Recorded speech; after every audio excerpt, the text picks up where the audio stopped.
সত্যি বলতে 2007 সালে যে মাইন্ডসেট দেখতাম সেই মাইন্ডসেট থেকে টি-20তে যে কত অবনতি হয়েছে 2007-এর খেলা না দেখলে বুঝবেন না। এখন বিশ্বকাপে 19 বলে 43 লাগে সেমিতে উঠতে, অভিজ্ঞ প্লেয়ার এসে 5 ডট দেই। বিশ্বাস করেন ওই 2007-এর দলটাকে ওই ইকুয়েশন দিতেন, পরের 5 বলে 5টা উইকেট যেত, ম্যাচ হারতো, তাও ইন্টেন্টটা দেখতেন।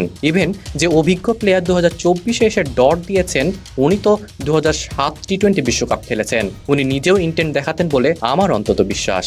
এখন এই দলটার কি হলো ভাই? ইন্টেন্ট নাই, মাইন্ডসেট নাই, স্কিল নাই। মানুষ মাঝে মাঝে বলে বাংলাদেশের টেস্ট স্ট্যাটাস কেড়ে নেওয়া উচিত। আমার বরং মনে হয় টি-20তে এই দলটাকে রেলেগেশন দেওয়া উচিত। একটা ব্যাটিং পিচে এদের রান 130ও হয় না, ব্যাখ্যাতীত পারফরমেন্স। তাও কি একটা দুইটা?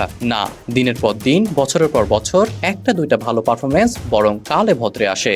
সালটা 2007, বাংলাদেশ তখনও মিনো, ক্রিকেটের মূল ফর্মেট তখনও দুইটাই। টি-20টা থাকবে কিনা এরকম গ্যারান্টি নাই। তো টেস্ট আর ওয়ানডে ছিল দুইটা ফর্মেট, আর মিনোদের বৈশিষ্ট্যের মাঝে অন্যতম বৈশিষ্ট্য ছিল তারা পুরো ওভার খেলতে পারতো না অথবা বেশিক্ষণ টিকতে পারতো না। সাদা বলে বাংলাদেশের কাছে 50 ওভার টিকতে পারা কিংবা অল আউট না হওয়া একটা বড় চ্যালেঞ্জ ছিল। 50 ওভার টিকতে পারলেই অনেক কিছু, আর বাংলাদেশ এই 50 ওভার টিকতেই হিমশিম খেত বড় দলের বিপক্ষে। তখন যখন টি-20 আসলো সবার মনে একটা আশার আলো জাগলো যে এবার 30 ওভার কমে আসলো, এবার তো বাংলাদেশ খেলবেই 20 ওভার, লাগলে ছক্কা না লাগলে অক্কা মেন্টালিটিতে রান করবে। এই ফরম্যাটটা বাংলাদেশের সুযোগ দারুণ, এমনটাই ভাবছিলাম অনেকেই। তাছাড়া দলে আশরাফুল আফতাবরা বেশ ভালো হিট করতেন, মাশরাফির মতো ইফেক্টিভ ব্লাইন্ড হিটার ছিল। তখন ঘরোয়া ক্রিকেটগুলোতেও একটু একটু করে টি-20 শুরু হলো, দেখতাম 180 এর মতো স্কোর মাঝে মাঝে হতো।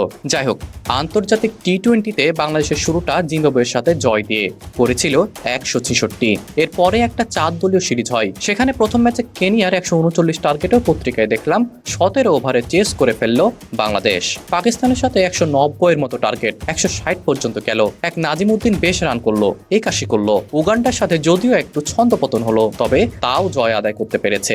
এই প্রিপারেশন নিয়ে প্রথম টি-20 বিশ্বকাপ খেলতে যাই আর হারিয়ে দেই ওয়েস্ট ইন্ডিজের মতো দলকে, তাও কি 165 রান 18 ওভারের মাঝেই চেস করে। না ভাই, এটা কোনো ঝামেলাযুক্ত ওয়েস্ট ইন্ডিজ দল না। গেল, স্যামুয়েলস, ব্রাভো, চন্দরপল, সারওয়ানের ওয়েস্ট ইন্ডিজ। ওই দলটা বাংলাদেশের কাছে হেরে বাদ যায়। পরের ম্যাচে সাউথ আফ্রিকার সাথে ম্যাচ হারলেও শুরুর ইন্টেন্টটা ছিল চমৎকার, ওই যে যেই আসে সেই রান করে। দলীয় 50 4 ওভারের আগেই অতিরিক্ত উইকেট পড়ে যাওয়ায় রানটা আর বাড়েনি, তবে সেদিনও বাংলাদেশ এন্টারটেনমেন্ট ঠিকই দিয়েছিল।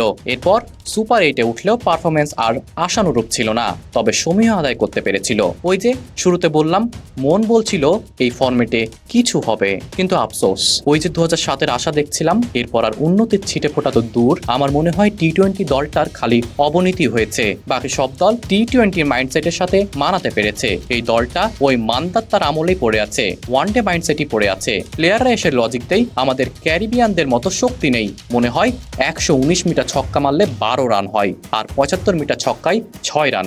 ক্যারিবিয়ানদের মতো বডি তো সূর্যা কুমারের নেই, ওই টাইমিং করা 6 গুলো কি সীমানা পার হয় না? মনোরঞ্জন বিফাত, ভিডিও আর্কাইভ।